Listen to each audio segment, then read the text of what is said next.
ಇವತ್ತಿನ ದಿವಸ ನಾವು ಇಷ್ಟುವರೆಗೆ ನಿನ್ನೆ ದಿವಸವರೆಗೆ ಅಷ್ಟಾಭರಣಗಳನ್ನು ನೋಡಿದ್ದೀವಿ.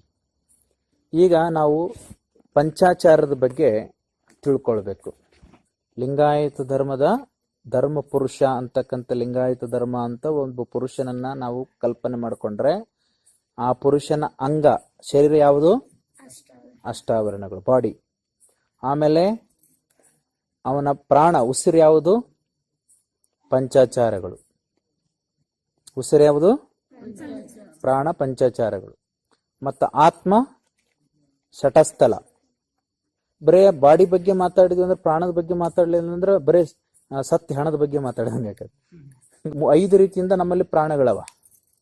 ಅದನ್ನು ಸರಳವಾಗಿ ನಾವು ಎಡ ಮೂಗಿನಿಂದ ಬಲ ಮೂಗಿನಿಂದ ತಗೊಳ್ತಕ್ಕಂಥದ್ದು ಪ್ರಾಣವಾಯು ಬೇರೆ, ನಮಗೆ ಡೈಜೆಷನ್ ಮಾಡತಕ್ಕಂಥ ಪ್ರಾಣವಾಯು ಆ ವಾಯು ಬೇರೆ, ನಮಗೆ ವಾತ ಪಿತ್ತ ಕಫ ಮಾಡತಕ್ಕಂಥ ವಾಯು ಬೇರೆ, ನಮಗೆ ಕೆಟ್ಟದ್ದನ್ನ ಹೊರಗಡೆ ಕಳಿಸ್ತಕ್ಕಂಥ ವಾಯು ಬೇರೆ. ಈ ರೀತಿಯಾಗಿ ನಮಗೆ ರಕ್ತ ಸಂಚಲನ ಮಾಡತಕ್ಕಂಥದ್ದು ಬೇರೆ. ಆಮೇಲೆ ನಮ್ಮ ಮಾಂಸಖಂಡಗಳನ್ನ ಬಿಗಿಗೊಳಿಸಿ ಅಲ್ಲೆಲ್ಲೆಲ್ಲಿ ಆ ಗಾಳಿಯನ್ನು ತುಂಬಿ ನಮ್ಮನ್ನು ಶಕ್ತಿ ಕೊಡ್ತಕ್ಕಂಥದ್ದು ಗಾಳಿ ಬೇರೆ. ಈ ರೀತಿಯ 10 ಗಾಳಿಗಳು ನಮ್ಮ ದೇಹದಲ್ಲಿ ಇರ್ತವೆ. ಅದು ಬಹಳ ತಾತ್ವಿಕವಾಗಿದೆ ಅದು. ಹಾಗಾಗಿ ಇಲ್ಲಿ ನಾವು ತಿಳ್ಕೋಬೇಕು, ಪಂಚಪ್ರಾಣಗಳು ಮುಖ್ಯವಾಗಿ 5. ಆತರ ಈ ಲಿಂಗಾಯತ ಧರ್ಮನ ಪುರುಷನ ಅಂಗದಕ್ಕೆ ನಾವು ಅಷ್ಟಾವರಣಗಳು ಹೋಲಿಸಿದ್ವಿ ಅಂದ್ರೆ ಪ್ರಾಣ ಚೈತನ್ಯಕ್ಕೆ ನಾವು ಪಂಚಚಾರಗಳನ್ನ ಹೋಲಿಸ್ತೀವಿ. ಬಹಿರಂಗವಾಗಿ ಇಷ್ಟುವರೆಗೆ ತಿಳ್ಕೊಂಡ್ವಿ. ಈಗ ಆಂತರಂಗಿಕವಾಗಿ ನಾವು ಪಂಚಚಾರದ ಬಗ್ಗೆ ತಿಳ್ಕೋಬೇಕು. ಪಂಚಾಚಾರಗಳು ಮೂಲ ಗುರು ಬಸವಣ್ಣನವರು, ಚನ್ನಬಸವಣ್ಣನವರು ಅನುಭವ ಮಂಟಪದಲ್ಲಿ ಕುಂತುಕೊಂಡು ಈ ಧರ್ಮಸೂತ್ರಗಳನ್ನು ಕಟ್ಟಿಕೊಡುವಲ್ಲಿ 12ನೇ ಶತಮಾನದಲ್ಲಿ ಬಹಳಷ್ಟು ಶ್ರಮ ವಹಿಸಿದ್ದಾರೆ. ಅದರಲ್ಲೂ ವಿಶೇಷವಾಗಿ ಚನ್ನಬಸವಣ್ಣವರು ಈ ಆಚಾರಗಳು ಹೆಂಗಿರಬೇಕು ಅನ್ನೋದ್ರ ಬಗ್ಗೆ ಎಳೆಯಾಗಿ ಬಿಡಿಬಿಡಿಸಿ ವಚನಗಳನ್ನು ಬರೆದಿದ್ದಾರೆ ಚನ್ನಬಸವಣ್ಣರು. ಎಸ್ಪೆಷಲಿ ಈ ಶಟಸ್ಥಲ, ಪಂಚಾಚಾರ ಮತ್ತು ಅಷ್ಟಾವರಣಗಳ ಬಗ್ಗೆ ಸಾಕಷ್ಟು ವಿಚಾರಗಳನ್ನು ಇಟ್ಟರು. ಆಚಾರ ಮತ್ತು ವಿಚಾರ. ಅಲ್ಲಿ ಬರೀ ಜ್ಞಾನಷ್ಟೇ ತಿಳ್ಕೊಂಡ್ವಿ, ಅದು ಕ್ರಿಯೆ ಇಲ್ಲ ಅಂತಂದ್ರ ತಪ್ಪಾಗ್ತದೆ. ಒಂದು ಲೋಟದಾಗ ಹಾಲಿದೆ ಅಂತ ಹೇಳ್ತೀವಿ, ಹಾಲು ಬೆಳ್ಳಗಿದೆಯೋ ಕೆಂಪಗಿದೆಯೋ, ಯಾವ ಕಲರ್ ಇದೆ, ಮತ್ತು ಅದು ಕುಡಿದ್ರೆ ಏನು ಪರಿಣಾಮ ಆಗುತ್ತೆ ಅನ್ನೋದ್ರ ಬಗ್ಗೆ ನಾವು ಮೊದಲು ಜ್ಞಾನ ತಿಳ್ಕೋಬೇಕು. ಆಮೇಲೆ ಅದನ್ನು ಕುಡಿದ್ರ ಅದು ಸಿಹಿ ಅದನೋ ಕಹಿ ಅದನೋ ಏನದು ಪರಿಣಾಮ ಅನುಭವಿಸ್ತೀವಲ್ಲ, ಅದು ಕ್ರಿಯೆ. ಜ್ಞಾನ ಮತ್ತು ಕ್ರಿಯೆ. ಬಸವಾದಿ ಪ್ರಮತ್ತರು ನಮಗೆ ವಿಚಾರದೊಂದಿಗೆ ಆಚಾರವನ್ನ ಸಾರ್ವತ್ರಿಕಗೊಳಿಸಿದರು.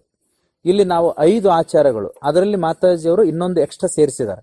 ಬಸವಣ್ಣನವರು ಇರ್ಲಾರ್ದೆ ಆಚಾರಗಳು ಅವು ಎಲ್ಲೋ ಒಂದು ಕಡೆ ನಾವು ಬಸವಣ್ಣವ್ರನ್ನ ಹಿಡ್ಕೊಂಡೆ ತಿಳ್ಕೊಬೇಕಂತೇಳಿ ಬಸವಣ್ಣವ್ರದೊಂದು ಆಚಾರ ಇಟ್ಟಾರ, ಬಸವಾಚಾರ ಅಂತೇಳಿ. ಅದಕ್ಕೆ ನಾವು ಲಿಂಗಾಚಾರ, ಕನ್ಸಿಸ್ಟೆಂಟ್ ಆಫ್ ಮೊನೋಥಿಸಮ್. ಲಿಂಗಾಚಾರ ಅಂದ್ರೇನು? ಕನ್ಸಿಸ್ಟೆಂಟ್ ಆಫ್ ಮೊನೋಥಿಸಮ್ ಅಂದ್ರೆ ಏಕತ್ವದಲ್ಲಿ ಏಕದೇವನಿಷ್ಠೆಯನ್ನ ಪಾಲಿಸ್ತಕ್ಕಂಥದ್ದು ಲಿಂಗಾಚಾರ. ಆಮೇಲೆ ಅದರ ನಂತರದಲ್ಲಿ ಬರತಕ್ಕಂಥದ್ದು ಸದಾಚಾರ. ಸದಾಚಾರ ಅಂತಂದ್ರೆ ಎಕನಾಮಿಕಲ್ ಸ್ಟೆಬಿಲಿಟಿ ಅಂತಾರೆ. ಎಕನಾಮಿಕಲ್ ಸ್ಟೆಬಿಲಿಟಿ ಅರ್ಥಶಾಸ್ತ್ರ, ಕಾಯಕದ, ನಾನು ಹೇಳಿದೆ ಮೊನ್ನೆ ದಿವಸ, ಕಾಯಕದ ಗಳಿಕೆ, ಉಳಿಕೆ, ಬಳಕೆ, ದಾಸೋಹ ಅಂತ ಹೇಳ್ಕೊಂತ ಬಂದಲ್ಲ, ಅದರ ಬಗ್ಗೆ ಸಮರ್ಪಕವಾಗಿ ಒಳಹೊಕ್ಕು ತಿಳಿಸ್ತಕ್ಕಂಥದ್ದು ಯಾವುದಂದ್ರೆ ಎಕನಾಮಿಕಲ್ ಸ್ಟೆಬಿಲಿಟಿ. ಅದನ್ನು ಕಾಪಾಡೋದು ಹೆಂಗೆ ಅಂತ ಹೇಳ್ಕೊಡ್ತಕ್ಕಂಥ ಸೂತ್ರ ಅದು.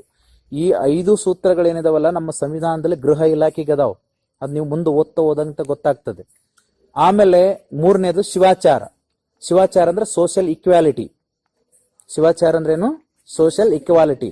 ಸಾಮಾಜಿಕವಾಗಿ ನಾವು ಸಮಾನತೆಯನ್ನು ಸಾರ್ತಕ್ಕಂಥ ಸೂತ್ರಗಳು.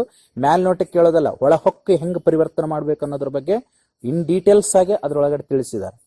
ಆಮೇಲೆ 4ನೇದಾಗಿ ಫೈಟಿಂಗ್ ಕೆಪಾಸಿಟಿ, ಗಣಾಚಾರ. ಅದಕ್ಕೇನಂತಾರೆ ಇಂಗ್ಲಿಷ್ ನಲ್ಲಿ? Fighting capacity. ಫೈಟಿಂಗ್ ಕೆಪಾಸಿಟಿ ಅಂತಂದ್ರೆ ಕತ್ತಿ ಕೋಲು ಹಿಡ್ಕೊಂಡು ಬಡದಾಡ್ಕೊಳ್ಳೋದಲ್ಲ, ಅಥವಾ ಯಾವುದೋ ಮಲ್ಲ ಯುದ್ಧ ಅದರಿಂದ ಹೊಡೆದಾಡ್ಕೊಳ್ಳೋದಲ್ಲ. ಫೈಟಿಂಗ್ ಕೆಪಾಸಿಟಿ ಅಂತಂದ್ರೆ ಸಮಾಜದಲ್ಲಿ ಅನಾಚಾರ ನಡೆದಾಗ, ಅನ್ಯಾಯ ನಡೆದಾಗ, ಅತ್ಯಾಚಾರ ನಡೆದಾಗ, ಮತ್ತೆ ಶೋಷಿತರ ಮೇಲೆ ದಬ್ಬಾಳಿಕೆ ನಡೆದಾಗ, ಅಥವಾ ಧರ್ಮ ಪಾಲಿಸ್ತಕ್ಕಂಥ ವ್ಯಕ್ತಿಗಳ ಮೇಲೆ ಅನ್ಯಾಯ ನಡೆದಾಗ ಅವಾಗ ನಾವು ಸಾತ್ವಿಕವಾಗಿ ಹೋರಾಟ ಮಾಡತಕ್ಕಂಥದ್ದು ಫೈಟಿಂಗ್ ಕೆಪಾಸಿಟಿ. ನ್ಯಾಯವನ್ನ ಕೇಳ್ತಕ್ಕಂಥದ್ದು ಗಣಾಚಾರ ತತ್ವ. 5ನೇದಾಗಿ ಯಾವುದು? Service mentality. ಅದಕ್ಕೇನಂತಾರ? ಭೃತ್ಯಾಚಾರ ಅಂತಾರ. ಗೊತ್ತಾಯ್ತಾ? ಲಿಂಗಾಚಾರ, ಸದಾಚಾರ, ಶಿವಾಚಾರ, ಗಣಾಚಾರ, ಭೃತ್ಯಾಚಾರ ಅಂತ. ಈ 5 ತತ್ವ ಬಗ್ಗೆ 5 ದಿವಸ ನಾವು ಮಾತಾಡೋಣ. ಈ 5 ತತ್ವಗಳು ಏನೇನು ಹೇಳ್ತವೆ?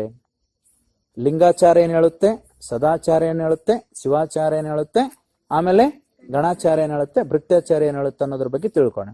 ಇವತ್ತು ನಾವು ಈ ಪಂಚಾಚಾರಗಳು ಹೊಳ ಹೊಕ್ಕ ನೋಡಿದೆ. ಈಗ ಒಂದು ಪಾತ್ರೆ ಇದೆ, ಈಗ ನಮ್ದು ಒಂದು ಕಾರ್ ಇದೆ ಅಂತ ಇಟ್ಕೊಳ್ಳೋಣ. ಈ ಒಂದು ಕಾರು ಚೆನ್ನಾಗಿ ನಮ್ ದರ್ಶನ ಅದನ್ನೆಲ್ಲ ಚಂದ ತೊಳಿತಾನೆ. ಎಲ್ಲ ತೊಳೆದಾಗ ಅದೇನಾಗುತ್ತೆ, ಸ್ವಚ್ಛಾಗಿ ಮಿರಿ ಮಿರಿ ಮಿರಿ ಮಿರಿ ಮಿಂಚ್ತದೆ, ಹೌದಾ? ಒಂದು ಕಾರ್ನ ನಾವು ಹಳಿ ಕಾರನ್ನ ಹೊಸದು ಮಾಡಬಹುದು. ಮೇಲ್ನೋಟಕ್ಕೆ ಪೇಂಟ್ ಹೊಡೆದು ಚೆನ್ನಾಗಿ ಅದನ್ನ ನಿಂದ್ರಿಸ್ಬಿಟ್ರೆ ಮಿರಿ ಮಿರಿ ಮಿರಿ ಮಿಂಚ್ತದೆ. ಅಂದ ಮಾತ್ರಕ್ಕೆ ಕಾರ್ ಚೆನ್ನಾಗಿ ಓಡ್ತದಂತ ನಾವು ಗೆಸ್ ಮಾಡ್ಬೋದಾ? ಮೂಡ್ ಫಿಲೋ ಇದ್ದವರು, ಅದ್ರ ಬಗ್ಗೆ ಜ್ಞಾನ ಇರ್ಲಾರ್ದವ್ರು ಎಷ್ಟು ಚಂದದಪ್ಪ ಕಾರು ಅಂತ ಹೇಳ್ಬೋದು. ಆದ್ರೆ ಅದ್ರ ಒಳಗಡೆ ಹೊಕ್ಕು ಕುಂತ್ಕೊಂಡು ನೋಡಿ, ಅದ್ರ ಇಂಜಿನ್ನು, ಅದ್ರ ಒಳಗಡೆ ಇರ್ತಕ್ಕಂಥ ಎಲ್ಲ ಏನು ಇಂಜಿನ್ಸ್ಗೆ ಸಂಬಂಧಪಟ್ಟಿರ್ತಕ್ಕಂಥ ಮೆಟೀರಿಯಲ್ಸ್ ಎಲ್ಲ ನೋಡಿದಾಗ, ಆ ಇಂಜಿನ್ಸ್ ಸಂಬಂಧಪಟ್ಟಿರ್ತಕ್ಕಂಥ ಎಲ್ಲ ಏನು ಸಾಮಾನುಗಳನ್ನ ಚೆಕ್ ಮಾಡಿದಾಗ, ಅವಾಗ ಯಾವ್ದು ಏನೇನು ತಪ್ಪ್ಯದ, ಏನ್ ಕೆಟ್ಟದ, ಮಿಷನರಿ ಏನ್ ಫಾಲ್ಟ್ ಇದೆ ಅನ್ನೋದು ಅವಾಗ ಮೆಕ್ಯಾನಿಕ್ ಗೊತ್ತಾಯ್ತಾ? ಮೇಲೆ ಡ್ರೈವರ್ಗೂ ಗೊತ್ತಾಗ್ಲಾರ್ದ ವಿಷಯಗಳು ಮೆಕ್ಯಾನಿಕ್ ಗೊತ್ತಾಗಿರ್ತಾವ. ಡ್ರೈವರ್ಗೂ ಮೆಕ್ಯಾನಿಕ್ ಗೊತ್ತಾಗಿರೋ ವಿಷಯಗಳು ಹೊರಗೆ ನಿಂತ್ಕೊಂಡು ನೋಡೋರಿಗೆ ಗೊತ್ತಾಗೋದಿಲ್ಲ. ಹಾಗೆ ನಾವು ಒಂದು ಕಾರನ್ನ ಹೊರಗಡೆ ನೋಡಿದ ತಕ್ಷಣ ಚೆನ್ನಾಗಿದೆ ಅಂತ ನಿರ್ಧಾರ ಮಾಡಬಾರದು. ಅದು ಒಳಗಡೆ ಕುಂತ್ಕೊಂಡು ನಡೆಸಿದಾಗ ಹೆಂಗೆ ನಿರ್ಧಾರ ಮಾಡ್ತೀವಲ್ಲ, ಹಾಗೆ ಪಂಚಾಚಾರಗಳು ಅಂದ್ರೆ ಒಳ ವ್ಯವಸ್ಥೆಯನ್ನ ತೋರಿಸ್ತಾ ಕೊಡ್ತಕ್ಕಂಥವು, ಒಳ ಆಂತರಿಕವಾಗಿರ್ತಕ್ಕಂಥ ಕ್ರಿಯಾತ್ಮಕವಾಗಿ ಆಚರಣೆಗೆ ನಾವು ಬದ್ಧರಾಗಿ ಹೇಗೆ ಬದುಕಬೇಕು ಅಂತಕ್ಕಂಥ ಮಾರ್ಗದರ್ಶನ ಮಾಡತಕ್ಕಂಥವು ಪಂಚ ಆಚಾರಗಳು. ಇವಕ್ಕೆ ಪಂಚಪ್ರಾಣ ಅಂತಾರೆ. ಈ ಅಷ್ಟಾವರಣ ಅಂತಕ್ಕಂಥ ವ್ಯಕ್ತಿಗೆ ಪ್ರಾಣವಾಗಿ ಚೈತನ್ಯವನ್ನ ತಂದು ಕೊಡ್ತಕ್ಕಂಥದ್ದು, ಚೈತನ್ಯಾತ್ಮಕವಾಗಿರ್ತಕ್ಕಂಥ ಆಚರಣೆಯನ್ನ ಕಲಿಸಿಕೊಡ್ತಕ್ಕಂಥದ್ದು ಇವು ಪಂಚ ಆಚಾರಗಳು. ಇದರ ಬಗ್ಗೆ ನಾವು ಲಿಂಗಾಚಾರ ಮೊದಲನೇದು ಸಂಕ್ಷಿಪ್ತವಾಗಿ ತಿಳ್ಕೊಂಬೋಣ. ಒಂದು 5 ನಿಮಿಷ ಹೇಳ್ಬಿಡ್ತೀನಿ. ಲಿಂಗಾಚಾರದ ಬಗ್ಗೆ ನಾವು ತಿಳ್ಕೋಬೇಕು. Consistent of ಮೋನೋಥಿಸಮ್.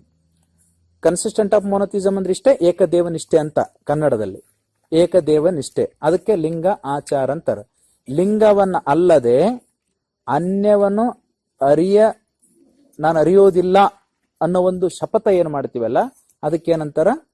ಲಿಂಗಾಚಾರ ಅಂತಾರ.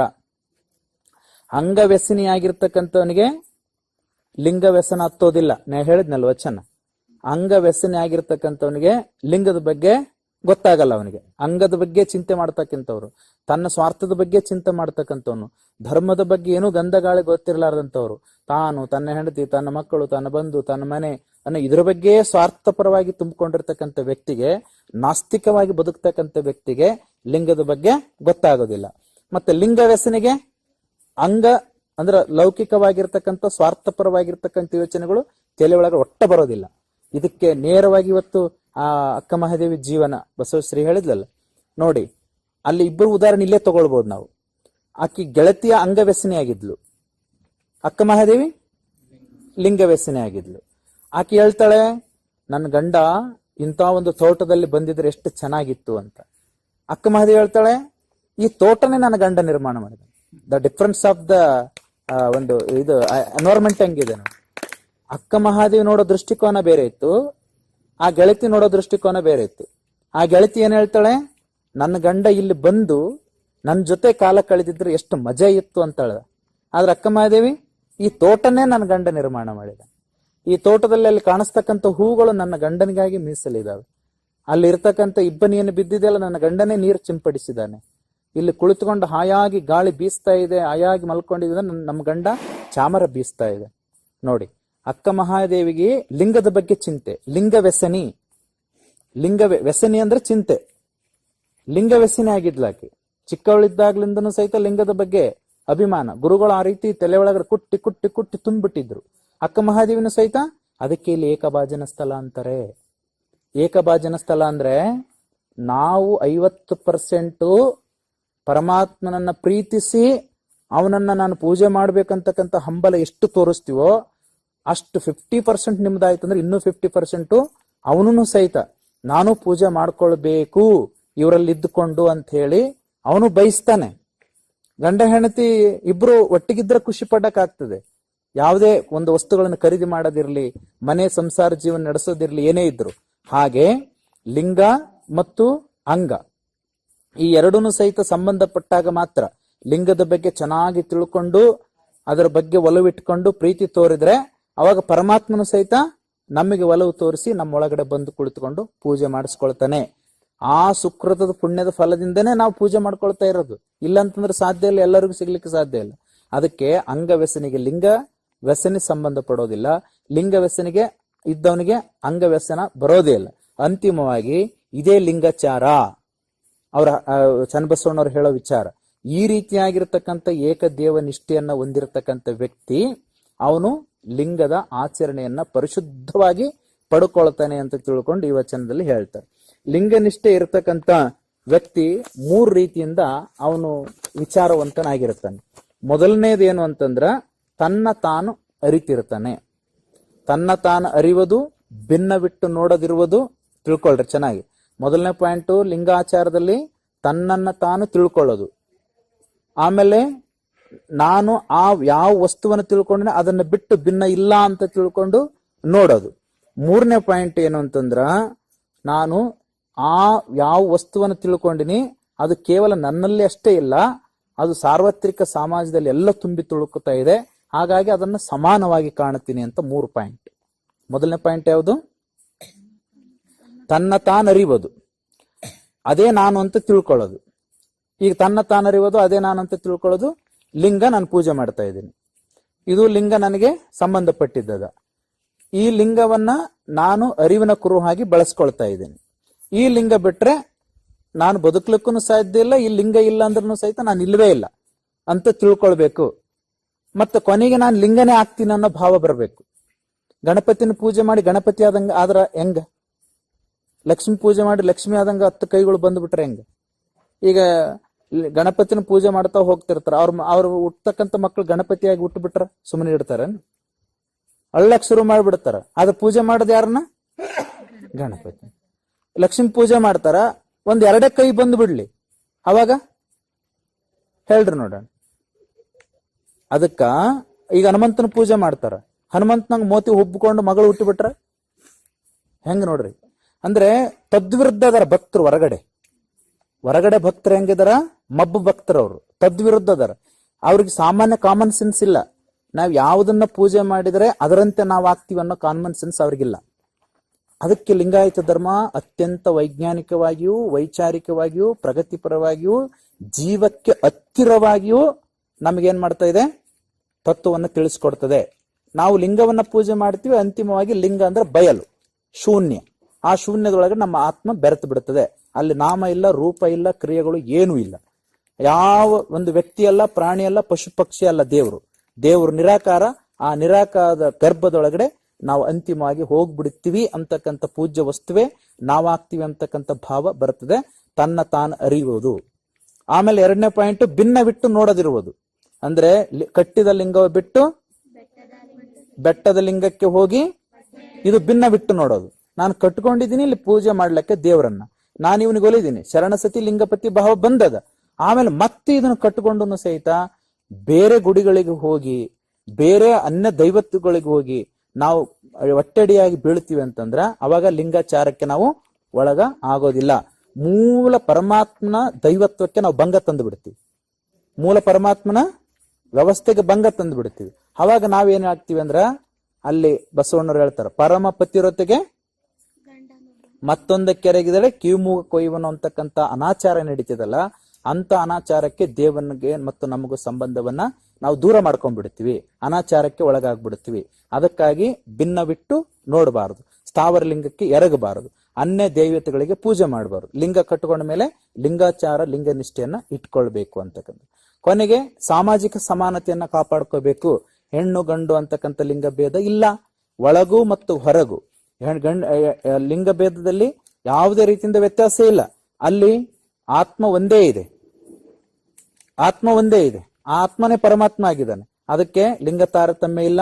ಆಮೇಲೆ ಎಲ್ಲ ಜಗತ್ತಿನಲ್ಲಿರ್ತಕ್ಕಂಥ ಮಾನವರು ಅಮೆರಿಕದಿಂದ ಹಿಡಿದುಕೊಂಡು Europe country, Asia country, Antarctic, Arab country, Saudi Arabia, ಏನು ಜಗತ್ತಿನಲ್ಲಿ ವಿಶ್ವದಲ್ಲಿ ಅನೇಕ ದೇಶಗಳವ, ಎಲ್ಲ ದೇಶದ ಮಾನವರು ಒಂದೇ ಅರ.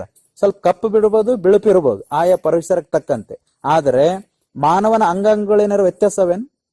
ಅಮೆರಿಕದವ್ರ ಮೂಗು ಉದ್ದಕ್ಕದ, ಶ್ರೀಲಂಕಾದವ್ರ ಮೂಗು ಸಣ್ಣದದ, ಆಮೇಲೆ ಭಾರತದವ್ರ ಕೈಗಳು ಬಹಳ ದೊಡ್ಡವವ, ಹಿಂಗೇನರವೇನ್ ಇಲ್ವಲ್ಲ. ಅಖಂಡ ಭೂಮಂಡಲದ ವಿಶ್ವದ ಜನತೆ ಆಲ್ಮೋಸ್ಟ್ ಅಲ್ಲಿ ಎಲ್ಲ ಅಂಗರಚನೆಯಲ್ಲಿ ಅನಾಟಮಿ ಒಂದೇ ಆಗಿದೆ. ಹಾಗಾಗಿ ಸಾಮಾಜಿಕ ಸಮಾನತೆಯ ಸಾರುವಲ್ಲಿ ಪರಮಾತ್ಮನು ಎಲ್ಲ ಜೀವಿಗಳನ್ನು ಸಹಿತ, ಜೀವಿಗಳಿರತಕ್ಕಂಥ ಆತ್ಮ ಒಂದೇ ಸ್ವರೂಪವನ್ನಾಗಿದ್ದಾನೆ. ಅದಕ್ಕಾಗಿ ನಾನು ಲಿಂಗ ಸಮಾನತೆಯನ್ನ ಬಯಸ್ತೀನಿ. ಗೊತ್ತಾಯ್ತಾ? ಅಂಗಕ್ಕೆ ಲಿಂಗ ಕಟ್ಕೊಂಡ ಮೇಲೆ ನಾವು ಸಮಾನತೆಯನ್ನ ಬಯಸ್ಕೋಬೇಕು. ಅಲ್ಲಿ ಯಾವುದೇ ರೀತಿಯಿಂದ ಅಸಮಾನತೆ ಮಾಡಬಾರದು ಅಂತಕ್ಕಂಥ ಪಾಯಿಂಟ್ ಅನ್ನು ತಿಳ್ಕೊಬೇಕು. ಮೊದಲನೇ ಪಾಯಿಂಟ್ ಯಾವ್ದು ಹೇಳ್ರಿ? ನನ್ನನ್ನು ನಾನು ಅರಿಲಿಕ್ಕೆ, ದೇವರ ಸ್ವರೂಪ ಆಗ್ಲಿಕ್ಕೆ ನಾನು ಲಿಂಗಾಚಾರ ನಿಷ್ಠೆಯನ್ನು ಪಾಲಿಸ್ತೀನಿ. ಎರಡನೇದು ಯಾವುದು? ಭಿನ್ನ ಬಿಟ್ಟು ನೋಡೋದಿಲ್ಲ, ಲಿಂಗವನ್ನ ಬಿಟ್ಟು ಅವನೇ ನನಗೆ ಪತಿ ದೈವ, ಅದೇ ನನಗೆ ಎಲ್ಲ ಸರ್ವಸ್ವ, ಅದನ್ನು ಬಿಟ್ಟು ಬೇರೆ ದೈವಗಳು ಇಲ್ಲ. ಆ ದೈವದೊಳಗಡೆ ಎಲ್ಲ ಏನಾದ್ರೂ ಒಂದು ಕಲ್ಪನೆ ಮಾಡ್ಕೊಂಡ್ರೆ, ಹಂಗಂತೂ ಇಲ್ವೇ ಇಲ್ಲ, ಕಲ್ಪನೆ ಮಾಡ್ಕೊಂಡ್ರೆ ಎಲ್ಲ ಜೀವಿಗಳನ್ನು ಸಹಿತ ಲಿಂಗ ಮಧ್ಯೆ ಜಗತ್ಸ್ವರೂಪದಾಗಿದಾವೆ ಅಂತ ತಿಳ್ಕೊಳ್ಳೋದು. ಆಮೇಲೆ ಮೂರನೇ ಪಾಯಿಂಟ್ ಯಾವುದು? ಸಾಮಾಜಿಕ ಸಮಾನತೆ. ಲಿಂಗ ಕಟ್ಕೊಂಡಿರ್ತಕ್ಕಂಥ ವ್ಯಕ್ತಿ ಸಾಮಾಜಿಕ ಸಮಾನತೆಯನ್ನ ಕಾಪಾಡಬೇಕು ಅನ್ನೋದ್ರ ಬಗ್ಗೆ ಈ ಲಿಂಗಾಚಾರ ತತ್ವ ಹೇಳ್ತದೆ.